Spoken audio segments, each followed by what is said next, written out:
समझे हर एक चीज को दर हकीकत, दे दे इलाही वो नूरे बसीरा। अस्सलामुअलैकुम रहमतुल्लाहि व बरकातुहू। मेरा नाम है जनाब मोइन अख्तर और आज इंशाल्लाह हम ये देखेंगे कि 4 सिंपल स्टेप्स में हम किस तरह से अपनी कोई भी ड्रीम जॉब हासिल कर सकते हैं। लेकिन आज चूँकि हमारे पास टाइम कम है तो हम ब्रीफली चीज़ों को इंशाल्लाह टच करेंगे। तो बिस्मिल्लाह करते हैं जी। सबसे पहली चीज़ तो हमने ये देखनी है कि हमारा माइंड सेट। देखिए, जो चीज़ आपके जहन में होगी वही आपकी लाइफ में आएगी, ये उसूल है। इसके हवाले से बहुत सारी रिसर्च स्टडीज़ हैं जो ये साबित करती हैं कि कोई भी चीज़ जो दुनिया में तख्लीक होती है वो सबसे पहले माइंड में तख्लीक होती है। यानी कि अगर मैं यहाँ पर बैठा हुआ हूँ, यहाँ पे एक बिल्डिंग है, ये बिल्डिंग जो है ये स्टार्ट में नहीं बनी है, सबसे पहले किसी के जहन में आइडिया आया और उसके बाद फिर उसने उसके मुताबिक नक्शा बनाया और उसके मुताबिक फिर इसकी तामीर शुरू हुई। तो अगर कोई बंदा डायरेक्टली शुरू कर दे, जनाब वो बना रहा है, और वो कोई बंदा उससे पूछता है जनाब आप ये क्या बना रहे हैं, और वो कहता है जनाब मुझे नहीं पता मैं क्या बना रहा हूँ, तो ये बड़ा ख़तरनाक मामला है कि अगर उसे ये ही नहीं पता कि वो क्या बना रहा है तो वो कैसी बनेगी। इसलिए ज़रूरी है कि हम इस कॉन्सेप्ट को समझें कि कोई भी चीज़ जो भी बनती है वो कम से कम 2 बार बनती है। पहली बार हमारे जहन में और दूसरी बार उसी के मुताबिक रियलिटी में। तो जब हम जॉब के हवाले से बात करते हैं तो ये जो उसूल है वहाँ भी बिल्कुल इसी तरह से अप्लाई होता है। वो कैसे? देखें, अगर आपके जहन में ये है कि जॉब तो मिल ही नहीं सकती, पाकिस्तान में तो मसाइल ही बड़े हैं जनाब, गवर्नमेंट कुछ नहीं कर रही, इन्फ्लेशन बड़ी है, अनएम्प्लॉयमेंट बड़ी है। अगर हमने इस तरह से सोचना है, इसका मतलब है हमारे माइंड में नेगेटिव कॉन्सेप्ट्स पाए जा रहे हैं। तो माइंड को इन नेगेटिविटी वाली चीज़ों से आज़ाद करना बड़ा ज़रूरी है। जो बंदा ये सोचता है कि पाकिस्तान में जॉब हासिल नहीं की जा सकती, जो मर्ज़ी हम कर लें, जैसे कि मैंने आपको कुछ उसके हवाले दिए हैं, कुछ रीज़न्स दिए हैं, उसके लिए जॉब हासिल करना बहुत मुश्किल हो चुका होगा। अच्छा, अगर कोई बंदा सोचता है कि नहीं जी जो मर्ज़ी है, पाकिस्तान में जहाँ पर प्रॉब्लम्स हैं वहीं पर अपॉर्चुनिटीज़ भी हैं। और एक बात ज़हन में रखिएगा कि आप जिस मर्ज़ी मुल्क में चले जाएँ आपको वहाँ पर दोनों चीज़ें मिलेंगी, डिफ़िकल्टीज़ भी और अपॉर्चुनिटीज़ भी। कामयाब बंदा वो होता है कि जो अपॉर्चुनिटीज़ को फोकस करता है। इसके हवाले से आपको मुख्तसरन हवाला देता चलूँ कि एक कंपनी ने 2 लोगों को एक एरिया में रिसर्च करने के लिए भेजा। शूज़ कंपनी थी और उन्होंने कहा जी जाके पता करें कि वहाँ पर हमारे शूज़ जो हैं वो सेल हो सकते हैं कि नहीं, जूते बिकेंगे कि नहीं। 2 गए, उन्होंने फ़ोन करके पूछा हाँ भाई क्या बना। पहले ने जवाब दिया सर यहाँ पर हमारे जूते बिकने का कोई चांस ही नहीं है। उन्होंने कहा क्यों भाई? वो इसलिए कि यहाँ पर लोगों को जूते पहनने की आदत ही नहीं है, सारे लोग नंगे पाँव फिरते हैं, तो हमारे जूते यहाँ पर कैसे सेल हो सकते हैं। जबकि दूसरे बंदे ने जवाब दिया सर सबसे ज़्यादा चांसेस ही यहाँ पर हैं जूते बिकने के। क्यों? वो कैसे? उसने कहा क्योंकि यहाँ के लोगों को पता ही नहीं है कि जूते क्या होते हैं और ये सारे नंगे पाँव हैं, सबसे ज़्यादा यहीं पर बिकेंगे। जब हम उन्हें जूतों के बेनिफिट्स बताएंगे और उन्हें बताएंगे कि ये किस तरह से आपके पाँव को महफूज रखते हैं, तो ख़ुद ब खुद यहाँ का हर बंदा जूता ख़रीदेगा। तो गौर कीजिए, एक सेम चीज़ को 2 डिफरेंट एंगल्स से देखा जा रहा है। तो हमने क्या देखना है कि भाई हम किस तरह से देखते हैं। तो इसी जॉब मार्केट में अगर हम ये सोचते रहेंगे कि जी देखें गवर्नमेंट अपना काम नहीं कर रही, देखें जनाब यहाँ पर अनएम्प्लॉयमेंट ही बढ़ी है, यहाँ पर प्रॉब्लम्स ही बढ़ी हैं, यहाँ पे मसाइल ही बड़े हैं, यहाँ पर यूनिवर्सिटीज़ एजुकेशन सेक्टर जो है वो स्टूडेंट्स के लिए कुछ भी नहीं कर रहा। सर बहुत माजरत के साथ यहाँ पे मैं अर्ज़ करता चलूँ कि आप ये जहन में रखिएगा, ठीक है आप ये कह सकते हैं कि जी गवर्नमेंट नहीं कर रही, जनाब यूनिवर्सिटीज़ नहीं कर रही, वो नहीं कर रही, आप क्यों नहीं कर रहे? क्वेश्चन तो ये है ना, अगर आपको लगता है कि गवर्नमेंट ने करना है, हमारे एजुकेशन सेक्टर ने करना है, ये सब ने करना है, तो मेरा सवाल सिर्फ आपसे ये, क्या आपने नहीं करना? अच्छा, गवर्नमेंट नहीं कर रही, ये गवर्नमेंट का फॉल्ट है। एजुकेशन सिस्टम नहीं कर रहा, एजुकेशन सिस्टम का फॉल्ट है। आप नहीं कर रहे तो ये आपका फॉल्ट नहीं है। तो मैं ये समझता हूँ कि सबसे पहले हमें इस चीज़ को ऑन करना है, एक्सेप्ट करना है कि yes it is my responsibility as well. Government नहीं कर रही हो, गवर्नमेंट का मामला है, ज़िंदगी तो मेरी है, टेंशन तो मुझे है, ये मेरी ज़िंदगी तबाह हो रही है, अगर इसकी मुझे परवाह नहीं है तो ये सबसे ज़्यादा ख़तरनाक बात है। लिहाजा सबसे पहले हम ये देखते हैं, अपने माइंड सेट को क्लियर कीजिए और आप ये फैसला कीजिए कि आपने जॉब खुद हासिल करनी है, किसी ने ठेका नहीं लिया हुआ आपको जॉब प्रोवाइड करने का, अगर आपने खुद ही नहीं लिया हुआ। लिहाजा जब हम ये देखते हैं तो फिर हमें अपॉर्चुनिटीज़ नज़र आना शुरू होती हैं। इसके हवाले से हमने क्या करना है, हमने ग्रैटिट्यूड वाला एटीट्यूड डेवलप करना है। अच्छा, ग्रैटिट्यूड से क्या मुराद है? शुक्रगुजारी वाला रवैया। शुक्रगुजारी वाला रवैया से क्या मुराद है? इसका मतलब बॉटम लाइन क्या है कि आपके सामने जो भी चीज़ें हैं, आपको जो भी अल्लाह सुब्हाना व तआला ने, आपके बनाने वाले ने जो भी चीज़ें दी हैं, जो भी अपॉर्चुनिटीज़ हैं, जो भी मौके हैं, उनकी कदर करना शुरू करें। जो बंदा अवेलेबल ब्लेसिंग्स, जो उसे नेमतें मिली हुई हैं, उनकी कदर नहीं करता, कुदरत का निज़ाम है कि उसकी नेमतों में इजाफा भी नहीं होता। जैसे कुरान पाक में ये कॉन्सेप्ट आता है ना, आउज़ बिल्लाहि मिनश शैतानिर रजीम बिस्मिल्लाहिर रहमानिर रहीम ला इन शकरतुम ला अज़ीदन्नकुम, जिसका मतलब क्या है, अगर तुम शुक्र करोगे तो मैं और ज़्यादा दूंगा, वला इन कफरतुम, और अगर तुमने ना शुक्री की ना कदरी की, इन्ना अज़ाबी लशदीद, अल्लाह फरमाता है फिर मेरी पकड़ बड़ी शदीद है। लिहाजा ये ज़रूरी है कि आप सबसे पहले ये देखें कि अल्हम्दुलिल्लाह हम पाकिस्तान में हैं, यहाँ पर बहुत सारी अपॉर्चुनिटीज़ हैं, अपॉर्चुनिटीज़ को ढूंढेंगे, जो नेमतें आपको पहले से मिली हुई हैं उनकी कदर करनी शुरू करेंगे तो आप पॉजिटिव माइंडसेट में आ जाएंगे। जब पॉजिटिव माइंडसेट में आ जाएंगे तो आपकी फ्रीक्वेंसी वो बन जाएगी कि जिसके नतीजे में सारी पॉजिटिविटी आपकी तरफ फ्लो करेगी। लिहाजा ये ज़रूरी है कि हम सबसे पहले अपने माइंडसेट को पॉजिटिव करें और हम ये देखें कि यहाँ पर हमने जॉब हासिल करनी है। बहुत सारे लोग कहते हैं जनाब मुझे ये बताइए, पाकिस्तान में इतने लोग अनएम्प्लॉयड हैं, जॉब थोड़ी सी हैं, तो अब इसका क्या हल करें। मैं उन्हें कहता हूँ भाई सिंपल सी मुझे इस बात का जवाब दीजिए कि क्या आपने हर बंदे का ठेका लिया हुआ है। सर आप कम से कम अपना तो ठेका लें पहले, आपको इससे नहीं टेंशन होनी चाहिए। पाकिस्तान में कितने लाख लोग अनएम्प्लॉयड हैं और जनाब कितने जो है चंद हज़ार या चंद 100 जॉब्स हैं, आपने ये टेंशन नहीं लेनी। सबसे पहले आप अपने आप को इंश्योर करें कि आप उनमें से ना कहीं रह जाएं कि जो जॉबलेस हैं। तो आपको कितनी जॉब चाहिए, आपको जस्ट एक जॉब चाहिए। जब आपको एक जॉब चाहिए तो आपने अपने आप को उस एक जॉब के लिए तैयार करना है। ठीक हो गया जनाब, नेक्स्ट चलते हैं जी। माइंडसेट के बाद जो दूसरा एक्शन है वो है एक्शन सेट। यानी कि एक्शन सेट से क्या मुराद है कि अब हमने अमल करने हैं, हमने स्टेप्स लेने हैं प्रैक्टिकली। उनमें सबसे पहले तो ये देखिए कि आपको क्रिस्टल क्लियर होना चाहिए कि आपने कैसी जॉब लेनी है। बहुत सारे लोग जो है ना वो वेग कॉन्सेप्ट के साथ चलते हैं, उन्हें पता ही नहीं होता उन्होंने किस जॉब में जाना। जब उनसे पूछा जाए सर आपको कौन सी जॉब चाहिए, वो कहते हैं जी कोई भी। जॉब ऐसे नहीं होती है, आपको बड़ा क्रिस्टल क्लियर होना पड़ता है कि यार जॉब कौन सी आपने लेनी है और क्यों। ये मोस्ट इंपॉर्टेंट चीज़ है, कौन सी जॉब आप लेना चाहते हैं और क्यों लेना चाहते हैं। अगर तो जॉब की रीज़न ये है कि दैट इज़ योर पैशन, वो आपका जुनून है, वो आपके अंदर से निकल रहा है, you are unique about that particular thing, उसके बाद फिर क्या होगा, जब आप अपने अंदर को टटोल के, अपने अंदर को दरियाफ्त करके, जब आप अंदर से देखेंगे यार मुझे कौन सी चीज़ें पसंद हैं, कौन सी चीज़ें हैं, कौन सी फील्ड है जिसमें मैं अगर जाता हूँ तो मुझे उस टॉपिक पे बात करते हुए वक्त के गुजरने का एहसास तक नहीं होता। अच्छा, इस वक्त हम ये देखते हैं कि हम अपने पैशन को डिस्कवर कैसे कर सकते हैं। सब इस हवाले से मैं आपको 5 ऐसे क्वेश्चंस बताता हूँ कि जो आपने अपने आप से पूछने हैं और ईजी हो के रिलैक्स एनवायरनमेंट में, जहाँ पर आपको कोई डिस्टर्ब ना करे, तो आपने ऐसे एनवायरनमेंट में वो 5 क्वेश्चंस अपने आप से पूछने हैं। सबसे पहला क्वेश्चन क्या है, कौन सा ऐसा टॉपिक है जिस पर बात करते हुए मुझे वक्त के गुजरने का एहसास ही नहीं होता, मुझे भूख प्यास भूल जाती है। इसका मतलब अगर कोई ऐसा टॉपिक है तो इसका मतलब है कि वो आपके अंदर की चीज़ है। तो डिस्कवर योर सेल्फ फर्स्ट कि आपको कौन सा ऐसा टॉपिक पसंद है जिस पे बात करते हुए आपको वक्त का एहसास, भूख प्यास का एहसास भूल जाता है। वो आपको हिंट मिलेगा, ये वो फील्ड है जिसमें आपको जाना चाहिए।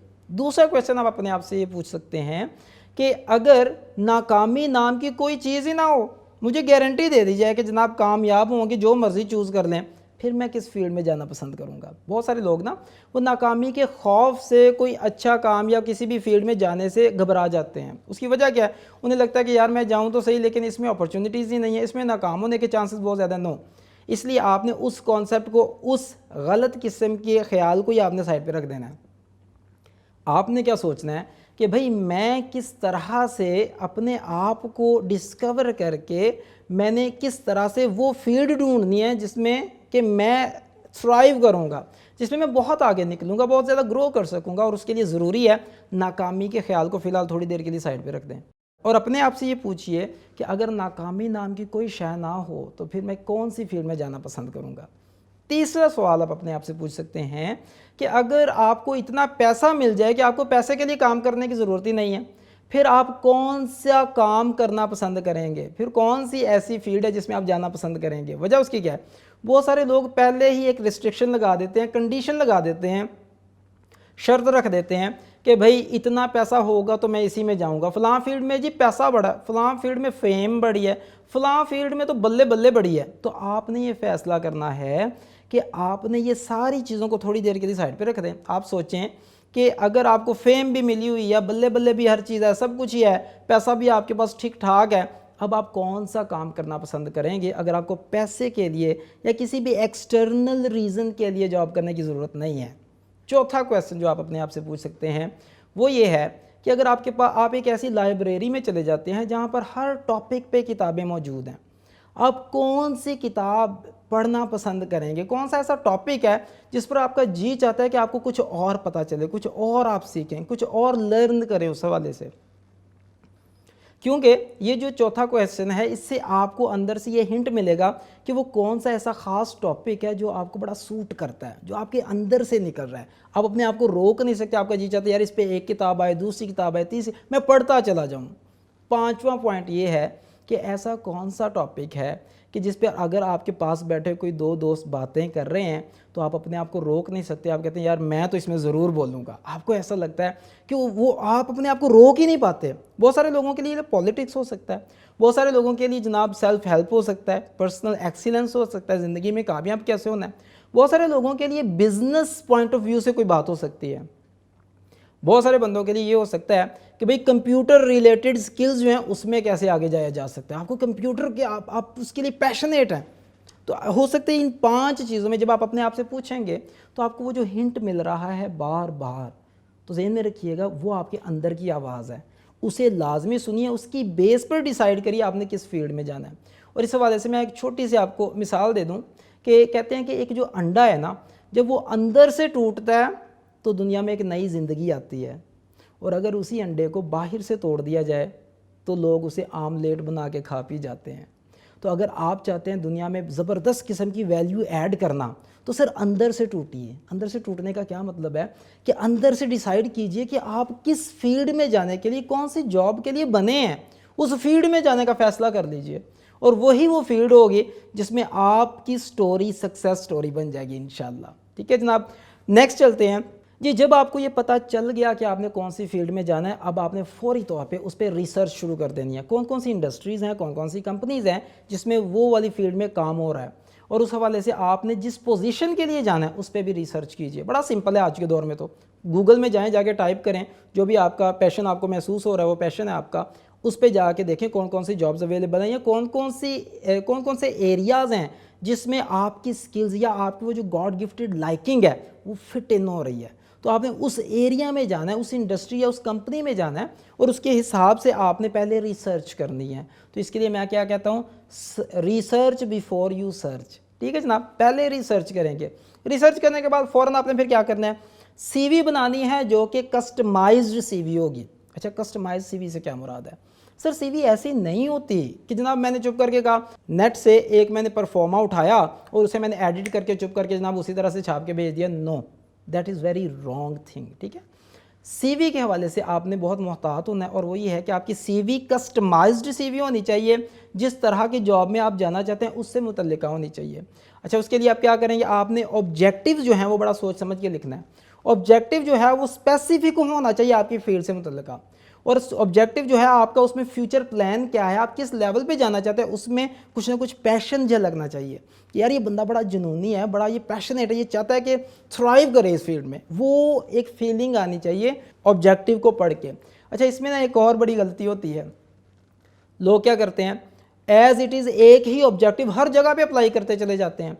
To work in an organization where I can excel my expertise and skills and I can grow in the field. तो ये बड़ी अजीबोगरीब सी बात है, तो प्लीज़ कॉपी पेस्ट ना कीजिए। दूसरी चीज़ जो आपने एहतियात करनी है सीवी के हवाले से, आपने उसमें की स्किल्स अपनी ज़रूर लिखनी है। की स्किल्स में कौन सी आएंगी, जो जॉब के लिए जो उसमें चाहिए ना, वो आपने उसमें मेंशन करनी है सीवी में, और आपने ऐसे पॉइंट्स, ऐसे अल्फाज यूज़ करने हैं जो कि आपकी जॉब से रिलेटेड बड़ी इंपॉर्टेंस रखते हैं। आपने वो वाले की टर्म्स यूज़ करनी है। ठीक है जनाब, जब आप ये चीज़ें कर लेंगे तो इंशाल्लाह आपकी सीवी कंप्लीट होती चली जाएगी, और उसमें जो भी आपने क्वालिफ़िकेशन लिखनी है that must be in reverse chronological order. क्या मतलब भाई जो लेटेस्ट डिग्री है वो सबसे पहले आएगी, उसके बाद जो उससे पहले हुई है, उसके बाद जो पहले हुई है सबसे पहले। यानी कि अगर किसी बंदे की मास्टर्स है, पहले मास्टर्स आ जाएगी, ग्रेजुएशन, उसके बाद आपकी मैट्रिकुलेशन या इंटर वगैरह, उसके बाद मैट्रिकुलेशन। जो जितनी पुरानी डिग्री है वो उतनी बाद में आएगी, जो लेटेस्ट डिग्री है वो पहले आएगी। और इसके अलावा कोशिश कीजिए कि जो आपके एक्सपीरियंसेस हैं, अच्छा अगर आप फ्रेश हैं तो आप सोचेंगे मेरा तो कोई एक्सपीरियंस ही नहीं है। अगर आप फ्रेश हैं तो आपने ये करना है कि आपने अगर कोई प्रोजेक्ट हैंडल किया हुआ है या किसी लोगों का जाके इंटरव्यू किया हुआ है, वो वाली चीज़ें उसमें ऐड कर दें कि ये मेरा एक्सपीरियंस है, मैंने इस फील्ड में अपनी क्लास को लीड किया हुआ है, मैंने एक ट्रिप को ऑर्गेनाइज़ किया हुआ है, मैंने एक इवेंट को मैनेज किया हुआ है, मैंने एक इतनी देर की ये जो फलां टीम है, मैंने एक इस लेवल की टीम को लीड किया हुआ है, तो वो आप ज़रूर लिखिए उसमें। उसके बाद जॉब इंटरव्यू के हवाले से आ जाता है।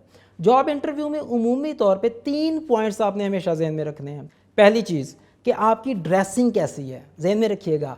आपके बारे में आप बाद में बोलते हैं, पहले आपकी ड्रेसिंग बोलती है। तो जैसे आपकी ड्रेसिंग होगी उसी को देख के आपका एक फ़र्स्ट इंप्रेशन कायम हो जाता है। एक बंदा अगर उसने ड्रेसिंग ठीक से नहीं की हुई और वो जनाब उसके जो बाजू है एक तरफ से ऊपर किया हुआ है या अजीबो गरीब से ठीक तरह से वो कैरी नहीं कर रहा अपने आप को, तो इट मीन्स कि आप जो हैं वो सीरियस नहीं है अपनी ड्रेसिंग के लिए। जितना आप सीरियस हैं अपनी ड्रेसिंग के लिए, बंदा आपको उसी लेवल की इंपॉर्टेंस भी देगा। लिहाजा first of all you must be very cautious about your dressing. इस पर तफसील में जाने का इस वक्त टाइम नहीं है। मुख्तसरन सिर्फ मैं आपको ये बताता हूँ कि आपने फॉर्मल ड्रेसिंग करनी है इसके लिए, यानी कि आप सूट पहन सकते हैं, पैंट कोट पहन सकते हैं, और कोशिश कीजिए बहुत ज़्यादा जो है ना ओवर ड्रेसिंग नहीं आपने करनी, ठीक है। और इस हवाले से मज़ीद जो है परफ्यूम ज़रूर लगाएं, इतना तेज़ ना हो कि उन्हें अपने नाक जो है वो बंद करने पड़ जाए, इतना तेज़ नहीं होना चाहिए। सही हो गया जी। दूसरा ये कि आपके जूते जो हैं वो पॉलिश्ड होने चाहिए, बाल ठीक से बने हुए होने चाहिए। ये सारी चीज़ें आपने एहतियात करनी है। अगर आपके नाखून जो हैं वो तराशे हुए होने चाहिए, आप बिल्कुल गुड लुकिंग नज़र आने चाहिए, ठीक है जनाब। उसके बाद जो है सेकंड है आपका कॉन्फिडेंस कितना है, यानी कि जॉब इंटरव्यू के हवाले से दूसरा पॉइंट आ जाता है हमारा कॉन्फिडेंस। कॉन्फिडेंस बढ़ाने का बेहतरीन तरीका जो फार्मूला है वो क्या है, वो ये है कि जितना ज़्यादा लोगों से इंटरेक्ट करेंगे, जितना ज़्यादा आप लोगों से जाकर मिलेंगे, आपका कॉन्फिडेंस सेट होता जाएगा। कोई टेंशन वाली बात ही नहीं है। देखिए हमें अपने माइंड को समझना पड़ेगा कॉन्फिडेंस को बढ़ाने के लिए। माइंड हमें ये बताता है, माइंड साइंसेज हमें ये बताती हैं कि हमारा माइंड, हमारा ब्रेन जो है हमें उस चीज़ में कंफ्यूज करता है जो नहीं होती है। लिहाजा अगर आपकी आदत है आप ऑफ एंड ऑन कामयाब लोगों से मिलते रहते हैं, आप खुद जाके लोगों की इंटरव्यू करते रहते हैं, उनसे अपॉइंटमेंट्स लेते रहते हैं जो कि आपके फील्ड के लोग हैं, और आप उनके जाके जब इंटरव्यू करते हैं अपने पास इंपॉर्टेंट पॉइंट्स लिख कर लेकर आते हैं, नतीजा क्या निकलेगा, आपको वो जो खौफ है ना, अननाउन का खौफ, वो ख़त्म हो चुका होगा। लिहाजा जब आप किसी बंदे के सामने जाएंगे you will be very relaxed, ठीक है जनाब। दूसरे को कायल करने के चक्कर में इम्प्रेस करने की बिल्कुल कोशिश नहीं करनी। आपने अपना जो जेन्युइन सेल्फ है आपकी, जो आप एक्चुअली हैं, आपने उसी चीज़ को प्रेजेंट करना है। उसके बाद जो है हमने तैयार करने हैं थर्ड लेवल पे क्वेश्चंस। देखिए क्वेश्चंस जो हैं वो जाके रिसर्च कीजिए, टाइम कम है, हम डिटेल में नहीं जा सकते। कि फॉर एग्जांपल एक क्वेश्चन होता है इंट्रोड्यूस योर सेल्फ, तो उसमें ये नहीं बताना कि मेरी पैदाइश किस इलाके में हुई, उसके बाद मेरी फूफी की बेटी के साथ मेरा निकाह हो गया, उसके बाद जनाब वो मेरा काम ये ख़राब हो गया, ये हो गया, मैं फ़लाँ जगह पे गया। जिन चीज़ों की आपकी जॉब के साथ कोई लेना देना नहीं है उन्हें प्रेजेंट नहीं करना। आपने सिर्फ वो चीज़ें प्रेजेंट करनी है जिनका ताल्लुक आपकी जॉब के साथ है। मिसाल के तौर पे आप ये कह सकते हैं कि जनाब मैं आई लव ट्रैवलिंग। अगर आपने फॉर एग्जांपल कोई सेल्स की फील्ड में जाना है तो आप कह सकते हैं जी मैं ऐसा बंदा हूँ कि जो दोस्त बनाना बहुत अच्छे से जानता हूँ और लोग मेरे साथ बड़े कंफर्टेबल होते हैं, मुझे लोगों को कायल करना बड़ा अच्छा लगता है, लोग बड़ी आसानी से मेरे पॉइंट पे कायल हो जाते हैं। क्यों? मुझ में कुछ गॉड गिफ्टेड ऐसी सलाहियतें मौजूद हैं। आप ये बता सकते हैं जॉब इंटरव्यू के हवाले से। अगर आप for example computer related field में जाना चाहते हैं तो आप ये कह सकते हैं कि जी मैं ऐसा बंदा हूँ जो मुझे लगता है कि पैदा ही कंप्यूटर के लिए हुआ है। वो क्यों जी? मैं जी जब कंप्यूटर पे काम करना शुरू करता हूँ मुझे पता ही नहीं चलता कितना वक्त गुजर गया, और मेरा जी चाहता है कि मेरा चाहे सारी रात भी लगा रहा हूँ लेकिन मैं काम करता रहूँ, ठीक है जी। तो आपने पॉइंट वो बताने हैं अपने हवाले से जिससे वो पैशन झलके कि यार ये बंदा जो है ये बड़ा ही ज़बरदस्त है और पैशनेट है, जुनूनी है अपने काम के हवाले से, और आपके जो काम की बात करें that must be relevant to your job for what you are applying. उसके बाद जब आप तीसरे स्टेप पर चलते हैं कि ये 3 चीज़ें तो हो गई हमारी जॉब इंटरव्यू के हवाले से। अब हम चलते हैं, पहला हमने कौन सा देखा था जी? पहला स्टेप था माइंड सेट, दूसरा है एक्शन सेट, ठीक है जी, हमने वो चीज़ें देख ली। तीसरा स्टेप ये है कि नेटवर्किंग। एक बात ध्यान में रखिएगा, your network is your net worth. क्या मतलब? आपके ताल्लुकात, आपके रिलेशंस कैसे हैं, वही आपकी असल काबिलियत है। देखिए आप जितने मर्जी महान हैं अपने फील्ड में, अगर आपके ताल्लुकात ही नहीं है लोगों के साथ, तो मुझे ये बताइए कि कैसे लोग आपको जानेंगे।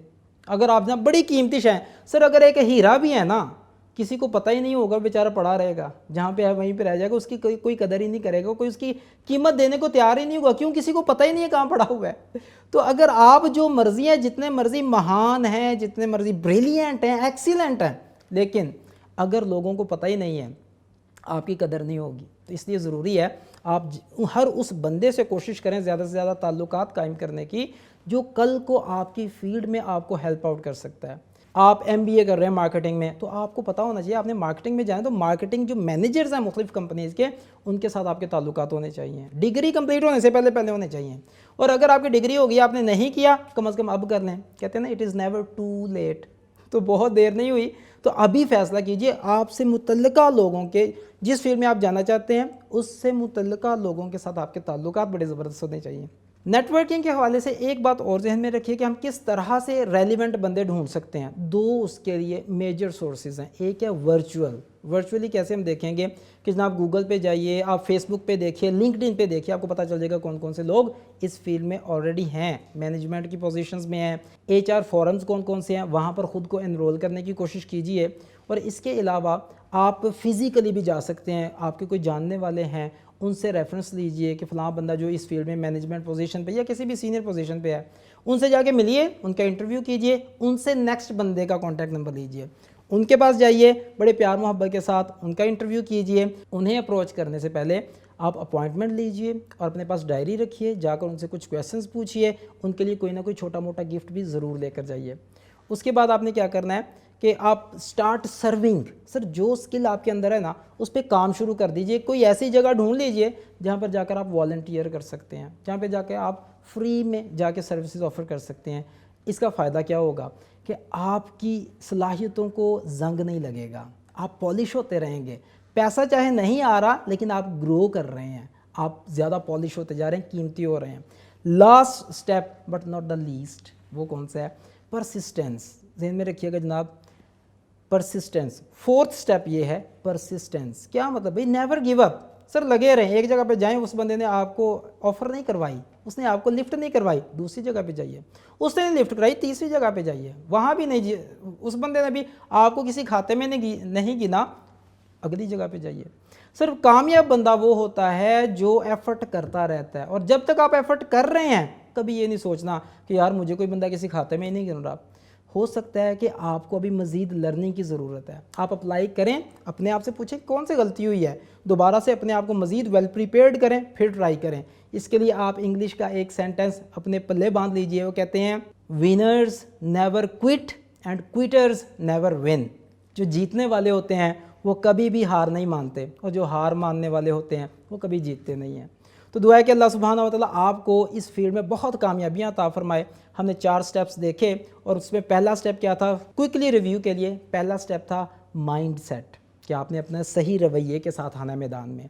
दूसरा स्टेप क्या था? Action set. तीसरा स्टेप क्या था? नेटवर्किंग, आपके ताल्लुकात होने चाहिए स्ट्रॉन्ग।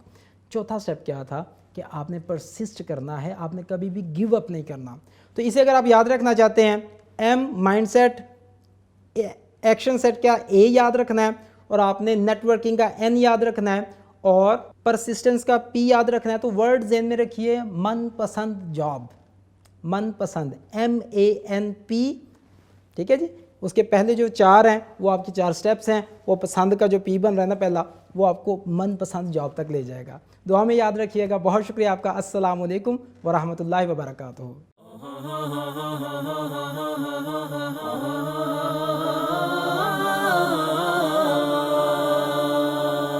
समझे हर एक चीज को दर हकीकत, दे दे इलाही वो नूरे बसीरा।